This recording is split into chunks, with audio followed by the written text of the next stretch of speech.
పాడుతూ ఎగురుతూ దుంకుతూ అక్షరాలు నేర్వగా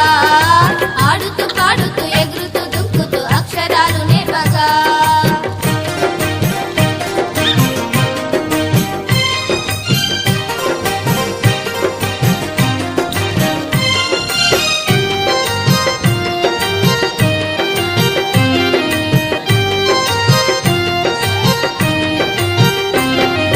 మూడవ అక్షరమే చిన్నాయి అంటే ఇల్లు కదా మూడవ అక్షరమే చిన్నాయి అంటే ఇల్లు కదా ఉన్నోనికైనా లేనోనికైనా ఇల్లైతే ఉంటుందిగా ఉన్నోనికైనా లేనోనికైనా ఇల్లైతే ఉంటుందిగా బడిలోన ఆటుందిరా చిన్న బడిలోన పాటుందిరా బడిలోన ఆటుందిరా చిన్న బడిలోన పాటుందిరా ఆడుతూ పాడుతూ ఎగురుతూ దుంకుతూ అక్షరాలు నేర్వగా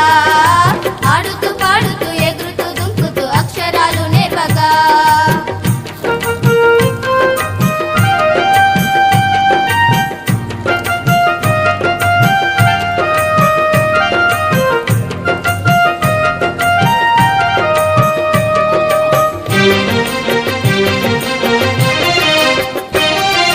నాలుగవ అక్షరమే చిన్నాయి అంటే ఈగ కదా నాలుగవ అక్షరమే చిన్నాయి అంటే ఈగ కదా మన ఇంట్లోనైనా పక్కింట్లోనైనా ఈగలు ఉంటాయిగా మన ఇంట్లోనైనా పక్కింట్లోనైనా ఈగలు ఉంటాయిగా బడిలోన ఆటుందిరా చిన్న బడిలోన పాటుందిరా బడిలోన ఆటుందిరా చిన్న బడిలోన పాటుందిరా ఆడుతూ పాడు